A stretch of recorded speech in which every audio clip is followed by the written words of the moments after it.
Tonight on JoyNews Prime, after 1 year of the creation of regions, law lecturer demands revocation of law creating OT region as he points to constituencies that is in both the OT and Volta regions, a situation the Constitution frowns upon. We have details as he cites the Electoral Commission and President Akufo-Addo for constitutional violations and blunders. Also in this bulletin, frustration characterizes Ghana card registration in the Ashanti region. Chief Executive of the NIA, Professor Kenneth Efua, admits to staff extortions but vows to crack the whip.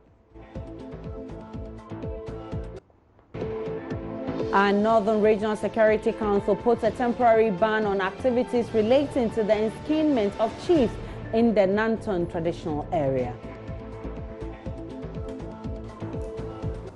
In business, Finance Minister launches diaspora bond to attract foreign investment. Thinking of creating what we'll call the diaspora savings and investment account, maybe to be codenamed the African Sankofa account, which is. My name is Aisha Ibrahim. JoyNews Prime comes to you live from our studios in Kokomlemle in Accra on digital address GA0992539 on GoTV channel 144 and DSTV channel 421. Please stay tuned in.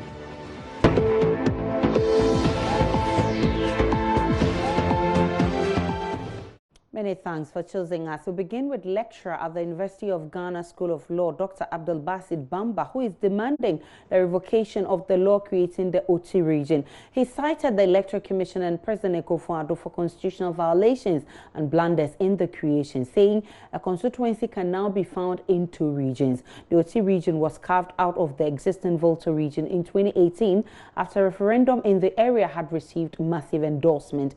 Dr. Bamba, in his article, says the exercise may have been won in futility. In part 1 of a 5-part article, he said the Hohoi constituency can now be found in 2 regions, that is the OT and Volta region. And he says the Broadway Commission proposed that the OT region should comprise the Biakoye district, Jasekan district, Kejabi district, Krachi East municipality, Krachi Ichumburu district, Krachi West district, Nkwanta North district, Nkwanta South municipality, and Santro Kofi Akpafu, Likpe and Lolobi traditional areas.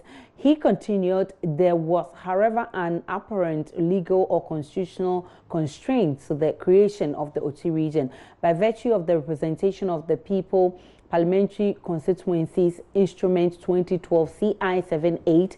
Santro Kofi, Akpafu, Likpe and Lolobi traditional areas are located in the Hohoi constituency of the Volta region. And pages 67 and 68 of the CI78. You can get more of the article on my Joy Online. The Northern Regional Security Council has put a temporary ban on activities relating to the enskinment of chiefs in the Nanton traditional area. This follows the near clash between 2 gates who had both received kola from 2 aspiring chiefs claiming the Nanton skin, which signifies they have been chosen for the chieftaincy title.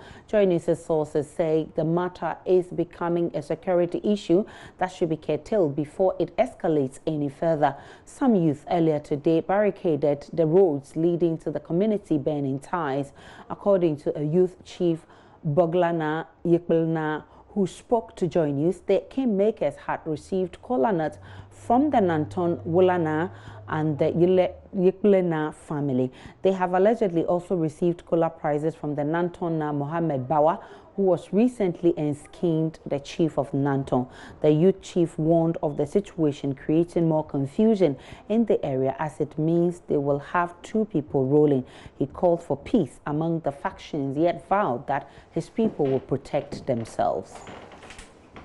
The elders of this community, and then the reason who brought us to block this road is that we have a chief in this our community, and then the Nanton will give us this in the chieftaincy, and then give it according to the law and the costume of the tradition. And then there is a different gate in Taha community here, who also said that they also go to the one which the one that they give Nanton to, which is at Sanaru. They also go to him and also take Taha kola, to also be at Taha chief. So and then we said that we cannot have two chiefs at the same community. That is why we called them, that was Thursday meeting, to tell them that we are one people.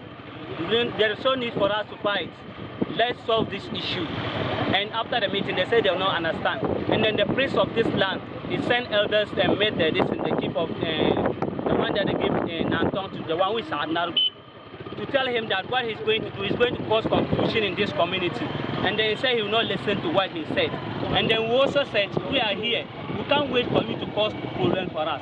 We have to fight for ourselves, because we are going to give it to them to come here and bring the conflict to us. But for us, we also do our best to protect ourselves, our children, our wives, our mothers, our fathers. Another youth, Yahya Abdul Fattah, said it is time for the gate to take over after the Yipolna family had ruled 3 conservative times. He blamed the current traditional leaders of the palace for the conflicts for denying the rightful occupants of the throne despite agreements and requirements met. The problem here is not caused by any other person, but by the immediate past or former Tahna palace. Yes, there happen to be those who were the custodians.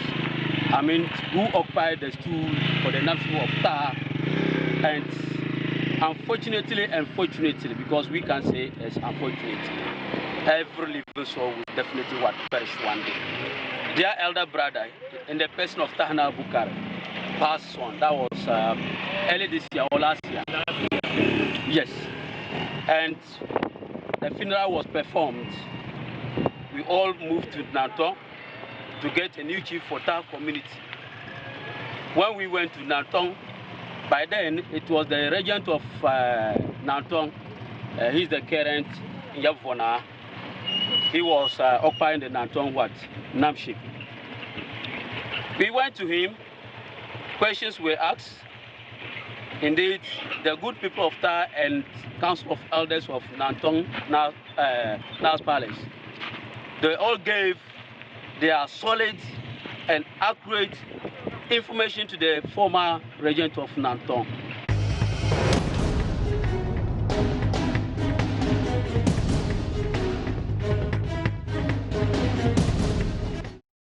News just in: massive shake-up in Ghana Police Service. The Director General of the Criminal Investigations Department of the Ghana Police Service, Commissioner of Police COP Mamiya Tiwa Adodankwa, has been relieved of her position, transferred to head the Welfare Department. She was promoted to the rank of Commissioner of Police April last year. One of the major investigations over was the case of the missing Takoradi girls. Head of our security desk, Gifty Ando-Apia, joins me in the studio with more. What do we know so far, Gifty? Well, what of the shake-off? Yeah, what we do know, our sources, we've been working our sources since we heard the news, and what they're telling us now is that Madam Tiwa has been moved from the CID, head of CID, to now head police welfare. We do have a list, and I'll go through that list as we go along, but we're told that there's been some massive changes. So Mami Tiwa is now head of welfare, which means that Mr. Dampari, then Dr. Dampari, moves from welfare to administration. We're told that the person who's taking over from Madam Tiwa is COP Kenya Boa. COP Kenya Boa, and we'll have some information that we'll share about him shortly. But let me just go through the details, the list that we have here in terms of the changes that we're seeing. DSP Superintendent Matthias K. Yevuga, who is in charge of crime at Techiman, has been posted to, his position has been cancelled. DSP Mr. Adokufi Sakodie, who is in charge of crime at Oyibi District, has also had his position changed. Let me just quickly go through. Now, this is information just coming in, so these are, we're trying to put piece it all together, and then eventually we'll tell you about Mami Tiwa's, who she is and who is taking over from her. So we have DCOP Paul Kwame Aite, 2IC Upper East Region, who is now Regional Commander of the OT Region. DCOP Albert Nangba Denkabi, who is going to the Armory at the General Headquarters. DCOP Osei Esibe Ahenkan, who is the OT Region Director. DCOP Moses Asabanga Atibila, MRU, going to the Northern Region. DCOP Felix Fosu Ajiman, Regional Commander, going to the of the Western Region. DCOP Ernest Owusu, Regional Commander, AHR. DCOP Afo Boache Yadom, Regional Commander, and the list goes on. And then we have DCOP Mr. Victor Edusapoku, Administrator, Police Hospital, going to Western Region. ACP Mr. Andrews Bwedu Ekuma and Koko Division, going to coming to the AHR. And so Aisha, I'm just... Who's taking over from Tiwa? So the person that's taking over from Tiwa, as I indicated earlier, is Ken Yeboah, COP Ken Yeboah. I do have some information I'll just quickly pull up, but let me quickly just take you through the background of Mami Tiwa, what we know about her. Now going to head the welfare department. Exactly. She has a Master of Business Administration from the University of Cape Coast in 2016. She's a professional diploma in forensic audit, Institute of Chartered Accountant. She's a qualified chartered accountant from the Institute of Chartered Accountants. Also, another one in 2006. She's a certificate in public administration from the Ghana Institute of Management and Public Administration. She has a certificate in police management. She has a certificate from the Police Academy, a diploma in business administration, a general certificate in education, and the list for her goes on and on. She's moved from constable to sergeant, chief inspector, assistant superintendent of police, superintendent of police, and we do know that by 2019 she has moved all the way from a constable in 1991 to commissioner of police in 2019. I'll quickly pull up what I have on the person who's taken over from him, so we'd let you know. But I mean, there's been a lot of calls for the resignation, especially of Mami Tiwa. With exactly the investigation that went into the missing Takoradi girls. And the fact that we were not able to find the girls, so there's been a lot of calls. I'm just trying to pull up that information about the new person, COP Ken Yeboah, who will be taking over from him, so we can share with our viewers. But it looks like Ken Yeboah would have a lot of work to do, because the position he occupies throws a big challenge to him, especially with the fact that a lot of people were disappointed with Mami Tiwa's leadership in the investigation towards finding the missing Takoradi girls.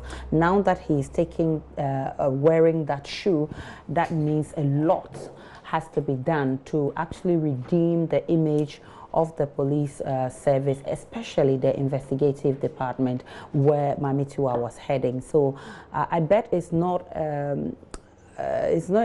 maybe an easy seat to occupy now. I think that Ken Yeboah must have a lot of expertise in this field. When you get that information, we'll be able to tell whether he's also gotten some training, or he has what it takes to actually head this position. Because if you look at Mami Tiwa's background, she actually has a diploma in forensics and all of that. So Ken Yeboah coming to take this position must, I believe, must have such expertise to be able to take over from her, or even more, he should have more experience than she has. COP Ken Yeboah is actually one of the people that was tipped to be IGP? When that analysis were made back then, when we knew that the IGP was going to have to be replaced. COP Ken Yeboah was one of the names that did come up, even though he did not get that position. Now, he at the time was the Director General in charge of administration, and that's the position that Mr. Dampare is moving away from. Now, he's also the former Ashanti Region Police Commander. He was promoted to his current rank in July 2017. Not the current, the new one, but in 2017 he was promoted to the Director to the COP rank as Director of General in charge of administration, and he's expected to retire in 2023. So he has about 3 years ahead of him to do this position. He has served. He has said that while serving as DCOP and Northern Region Police Commander, that he nearly lost his job after a photo of the Northern Regional Minister in a police vehicle went viral on Facebook and other social media networks. And so he looks like he's also been in the system. He has his own experiences as well. So let's look at the, yes, I do have that list here of the change as far as the top hierarchy of police officers is concerned. Exactly. So I'm just going to start from COP Dr. George Ekufu Dampare. Okay. He's the Director General in charge of welfare. Now he's been made the Director General in charge of administration. And in his place, Tiwa is going to take his place now. No, Tiwa's position is Director General of Welfare. Of welfare, yes. Exactly. So the next person is Christian Tete Yohono, who is also one of the people who came up for discussion when the IGP position was became vacant. Okay. Exactly. So COP Christian Tete Yohono is now, who was the Director General of MTTD, is now Director General for Special Duties. Okay. COP Mrs. Beatrice Zakba Vib Sanziri, who is the widow of Major Sanziri of blessed memory, is also her name also came up. So this during is like, the IGP. Exactly. This is like the top hierarchy of the police officers, and she is Director General PPSB. Now she's going to be Director General of the MTTD. Okay. Now, COP Isaac Kenyabua, who we're just trying to look up at the moment, is the Director General of Administration. Now, he is going to be the Director General of the CRD. Okay. So he takes up the position of Mami Tiwa. Yeah. Now, COP Alex Amponsa Esiama is Director General of Services. Now, he is Director General of ICT. The COP Alphonse Edua Mankwa, the Regional Commander, Eastern Region. Now he is Director General PSO. The COP George Alex Mensah, Director General Operations, now Director General of Services, and then COP Mrs. Mamiya Tiwa Ado Dankwa, Director General of CID, now to Director General of Welfare. Wow. And COP, I just have 3 more. COP Ebenezer Doku, Director General of Special Duties to Service Workshops. Then we have COP Redeemer Vincent Dejo, who was the regional commander for the Western region, which also... I remember he featured strongly when we were dealing with the missing Takrady girls. Exactly. Yes. So he has also had his position changed. He is now the Director General of PPSB at the headquarters. So he's coming all the way to the headquarters. DCOP Mrs. Elizabeth Apollonia Dessa, at the headquarters. She's now Director FEMPO Secretariat at the headquarters.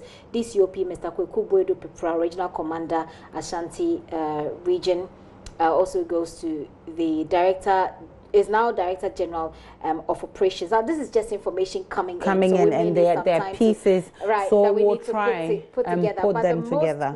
The most, I think that the most interesting significant one among them, COP Mamitiwa, who has been moved and replaced by Isaac Kenyabua. And we know why, for very obvious reasons. COP Kenyabua will be taking over now. Like you said, he has a tough job. Yeah, it doesn't look like a juicy one at all. Well, he'll have to redeem the image of the CID. Exactly. But it will be good for him.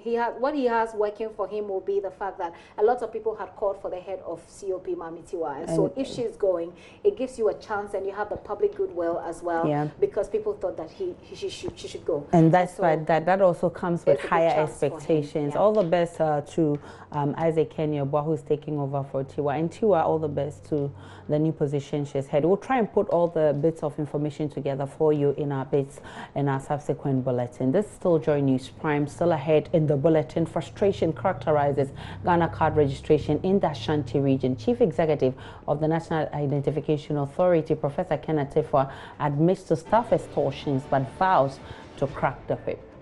There is more after this break.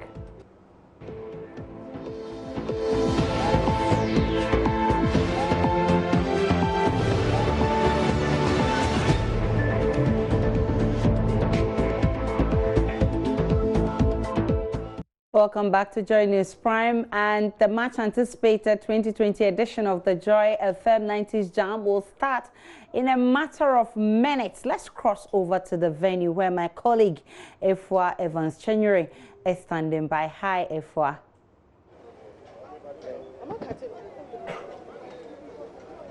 Okay, we lost Efwa there. We'll try and get her back to gauge the mood at the venue, Silver Star Towers. Time now for business.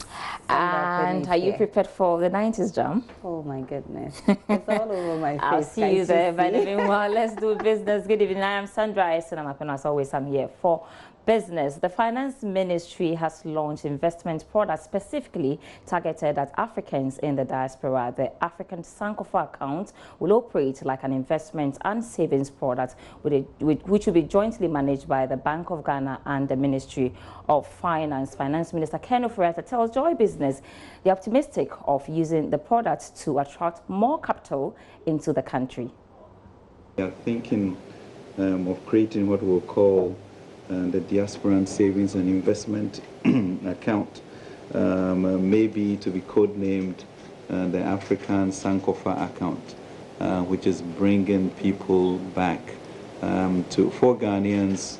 There's always this penchant to say we got this wonderful free education. There's no way to bring money back to support the system, so that will be helpful. For the diasporans, Caribbean and African Americans, is to look at Ghana as a destination for investment, whether it's working towards nationality, trying to buy a piece of land, whether you are a rich lieutenant and you are manufacturing, shea butter to go. So there's going to be quite a number of meetings between the Ministry of Finance, the Bank of Ghana, and Ghana Investment Promotion Center, so that we will create this instrument which would enable the funds to flow much easier, with certain benefits that we would attach to that. Now that allows us to then get the retail impact and for everyone to be a part of it, not only sophisticated investors. But within that product will be, of course, buckets for those who are doing the huge amounts that we are thinking will happen. Meanwhile, the Tourism Ministry, Minister Barbara Otinjesi was excited by the ministry's plan to use proceeds to support tourism infrastructure. The Year of Return campaign, we have always engaged our visiting global family on opportunities for investments in Ghana. And I think this account being initiated by the Ministry of Finance is going to give them the opportunity to do that, because we realize that it's not every person who comes to Ghana who has the resources, the entire resources to invest in a major project. But each person has a little disposable income that they are willing to make available into the large frame of what we seek to do. So through this savings account, I think is going to give opportunity for all the members of the Global African family to invest in Ghana. Definitely, we are excited about it. It's going to make additional resources available for investment into the tourism sector, because the tourism sector has immense potential for contribution to the economy. In other news tonight, the Tema Oil Refinery has appointed Engineer Herbert Atto Morrison as acting managing director of the Tema Oil Refinery. His appointment follows the resignation of Isaac Osei, who served as the MD of the company for nearly 3 years. Until his appointment, Engineer Morrison was the General Manager Technical Services, and he is the most senior engineer at the nation's sole oil refinery. He is also an experienced general manager with a demonstrated history of working in the oil and energy industry, skilled in negotiation, petroleum, gas, process control, and operations management. He also has strong operations professionals with an MBA focused in finance from the Ghana Institute of Management and Public Administration, which is GAMPA.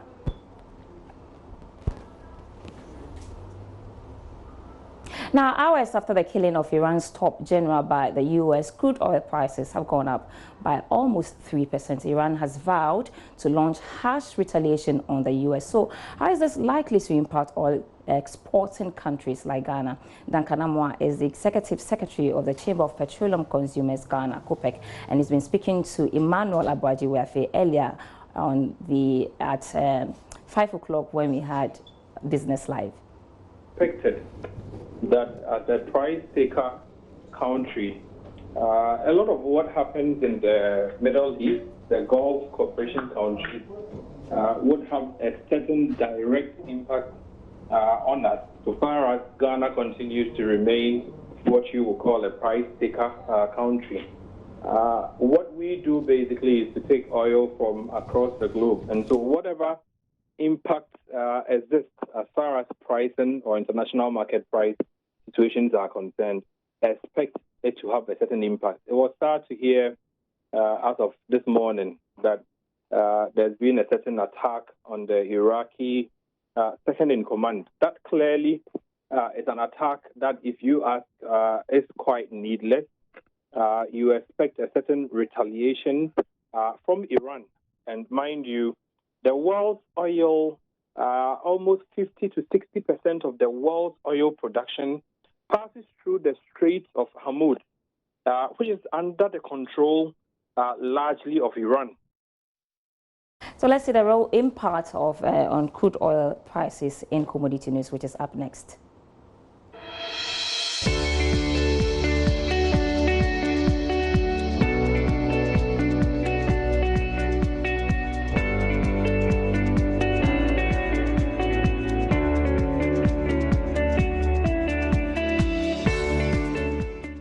That's all for business. There's more business news on our website, myjoyonline.com/business. And the news continues with Aisha. Thanks so much, Sandra Penu, for bringing us business. Now, the much anticipated 2020 edition of the Joy FM 90s Jam will start in a matter of minutes. My colleague, Efua Evans January, has been pitching camp there. Let's cross over to the events ground. Hi, Efua. I want to jam, I want to dance, I want to party, you know what I mean? So yeah, that's what it is. Ready? Are we ready for tonight? Everything is set. Like you can see, the DJs are just putting everything together. We're ready in like 2 seconds, literally. You know, everything is set. Man? There's music. DJ Black is on deck. Nia Itego is ready. And is coming through. Sammy Forsen, the whole crew, all is set. You see, we've got an amazing dance floor right here as well.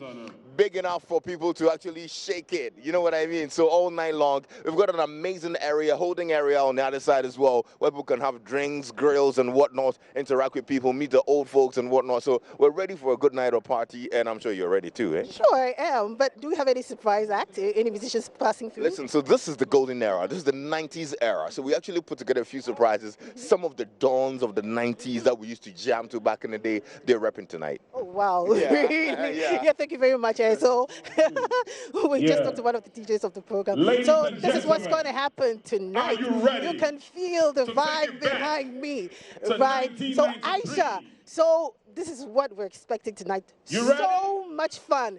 So there's a lot to eat. Right. We're dancing all night long. Aisha. This is how we used to do it way back in '93. So get with the program. Thank you for bringing us that. So you don't want to miss this for anything. You must be heading towards the Silver Star Tower by now. Still on JoyNews Prime. Now, frustrations and challenges have characterized the Ghana card registration in the Ashanti region. Some applicants have to endure long queues amid allegations of extortion by registration officials. Chief Executive of the National Identification Authority, Kenneth Tifo, says claims of extortion by registration officials have come to his notice and persons found culpable will be punished. These sum up the mood of potential applicants in an interaction with Nana Asenso-Mensah at one of the centers. Okay, I came here on Tuesday evening around 11 to 12. We slept here. Then the next day we joined the queue. but yet we haven't get it, and we are still on the queue. Okay. My name is Denisha. I've been here since Monday. I've been coming. Today is my 4th time, but today I came very early. It was around 4 a.m. But since then, I've been feeling cold. They gave me a number. I've been here and still, I'm not able to write my name. So I don't even know if I'll be able to write today. So I'm still waiting. I'm still in the queue. The queue is not moving. It's just choked. So I don't know what is going to happen today. Executive Secretary Professor Kenatafwa blames indisciplined registration officials and failure of the public to report wrongdoing. He called into Love in the Morning, hosted by David Akwete, to pour out his frustration.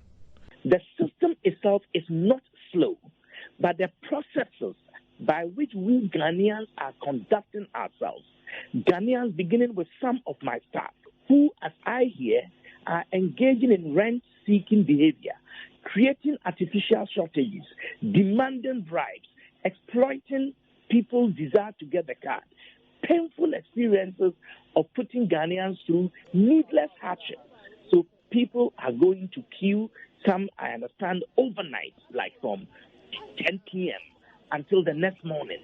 And when they get there, the disruptive conduct of some of my staff, as well as some prospective applicants or bystanders who go to the centers to create confusion. There is a mix of factors that relate to issues of indiscipline and corruption that are affecting us.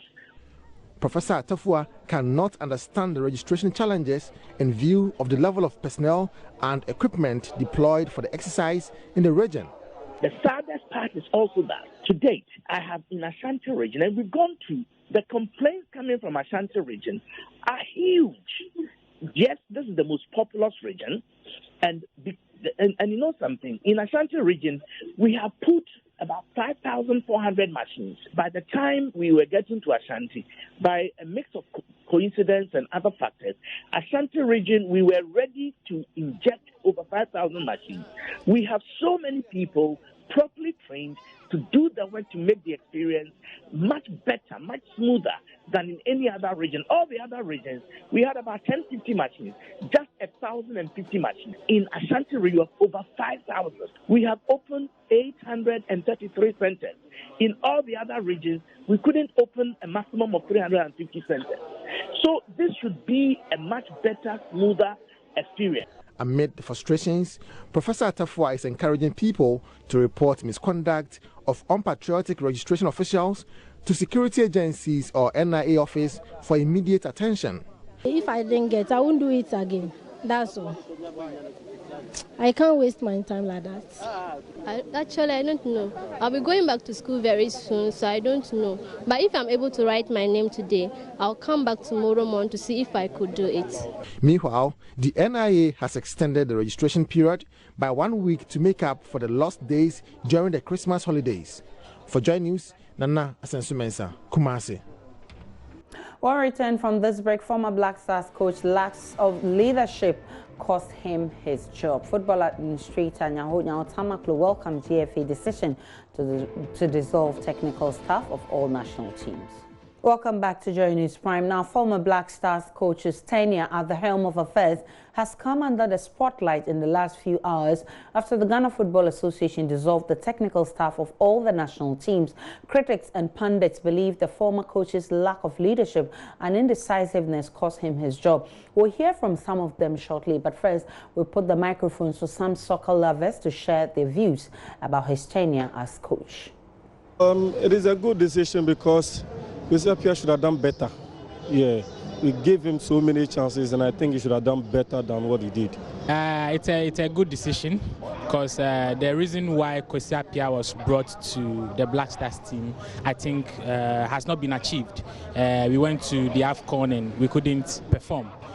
People thought the AFCON was an opportunity for us to win another trophy over after we've not been able to do so in many years. But he came on board and we went there and we performed, in my opinion, abysmally, and the objective for why he was brought was not achieved. And so for any good country, I mean, we bring you to bring results, and so if you're not achieving that, I think you just have to show you the exit. As like he changes, and when he's on the field, when he's coaching, he will qualify the team all right, but when you go to tournament, you don't have a tournament strategy.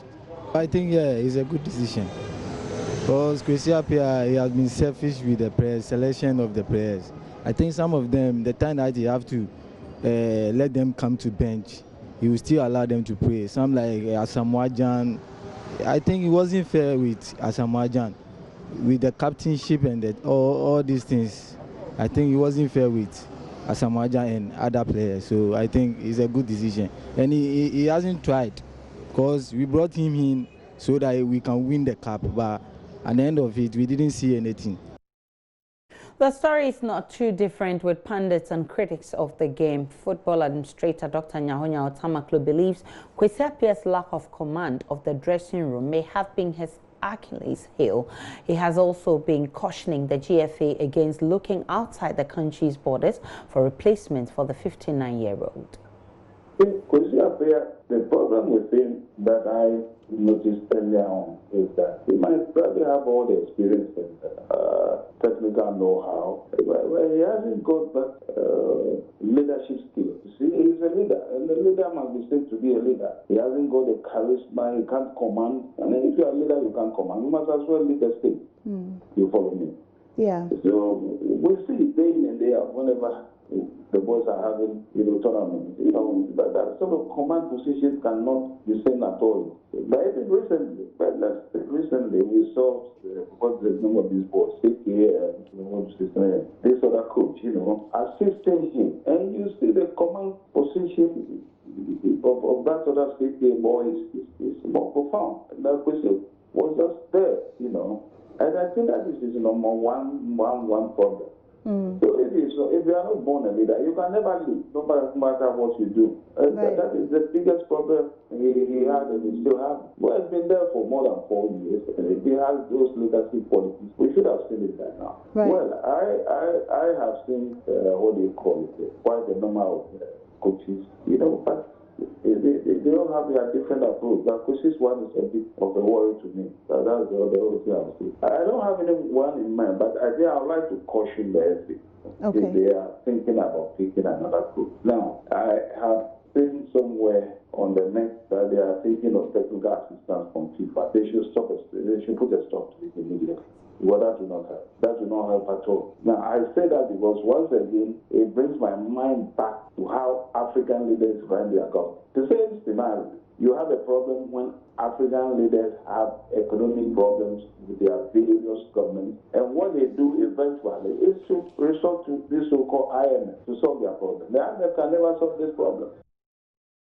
And all is set for the 90s jam, which comes up in a bed. Efua Evans January is on that beat. We're crossing over to the venue now.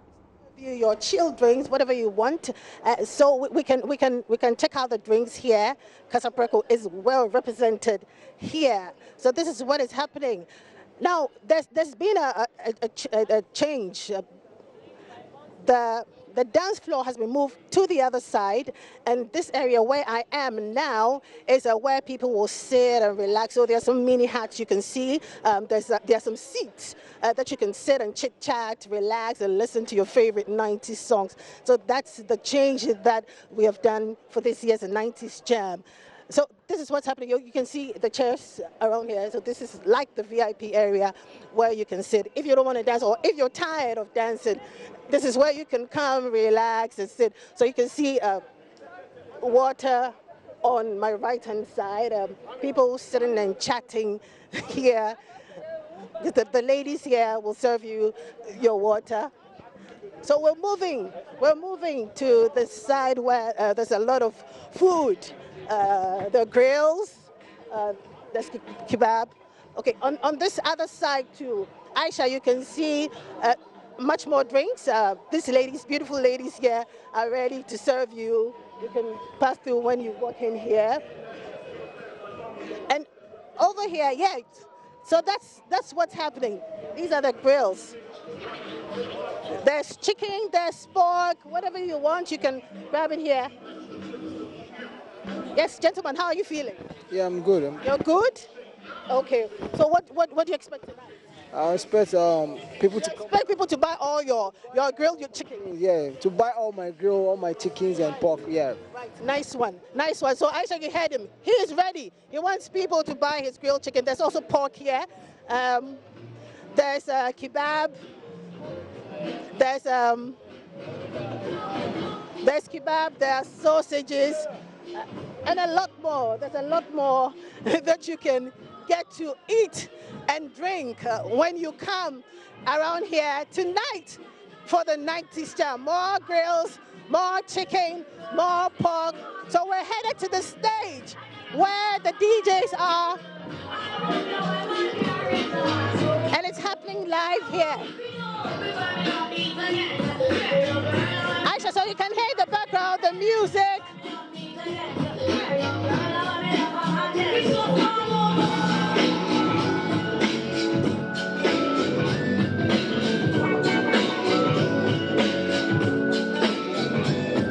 Yeah, so we're headed onto the stage where DJ Black is doing his own thing.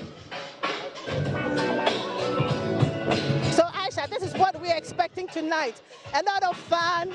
DJ Black is doing his own thing, getting ready for the 90s Jam in 5 minutes. So we'll be booking down. This is where we'll all gather to boogie down tonight, jam all night long.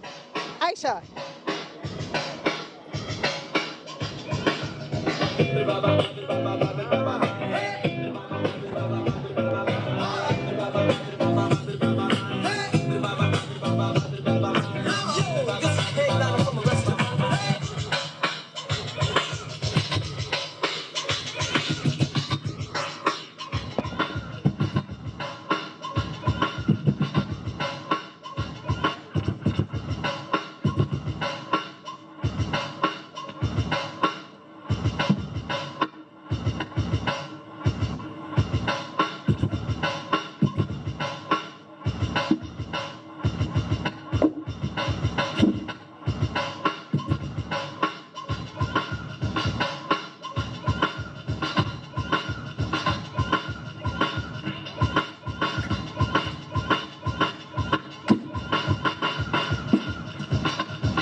And all roads lead to the Silver Star Towers. Hey, hey, hey, hey, hey, hey. All right. Peter Samide is here with more on showbiz. What's up? Aisha, are you ready to get down? Oh, it's all over me. Are you ready to boogie? Don't say that. No, the thing will go. The thing will go. Okay, all right. So we've seen what's happening live on the grounds right now, but FYL has also been catching up with the organizers so that we can, you know what, as much as we've seen what is happening, but what are the organizers saying about it? Entertainment and religious programs at Joy FM. She says patrons should expect nothing but the best. Tell us how preparations are going. Okay, if you know, the 90s Jam is always like the official party that begins the new year for us. And so this year we're looking to giving people a whole new experience. So we're just asking people to come. I mean, if you look at the background a little bit, you know that we have something new. We're adding a very new touch to it and just trying to get our listeners very excited. So we're asking people to come this evening. Just come and jam the year away. I mean, yeah, come and jam to begin the new year. And we're hoping that it will be fun as always. But there's been some changes, so people come in here expecting that, okay, this has been the dance floor, I mean, in previous years. You know, the only thing that's, constant in this world is change, right? So a little bit of twist here and there. So we have people we give people a certain area, an experience when you dance and you're tired. There are some people who come and they just want to hang around, sit down, listen to the music, sip on some drinks. So we have all that happening. And then we move the dance floor to the other side. You still have your kebabs, your beers, your spirits, everything. Nothing is missing. We just switched the venues, the dance floor and then the experience center. But then it's an all new different thing, and we're hoping that you would love it and enjoy yourself. So we're ready for tonight? Oh, yes.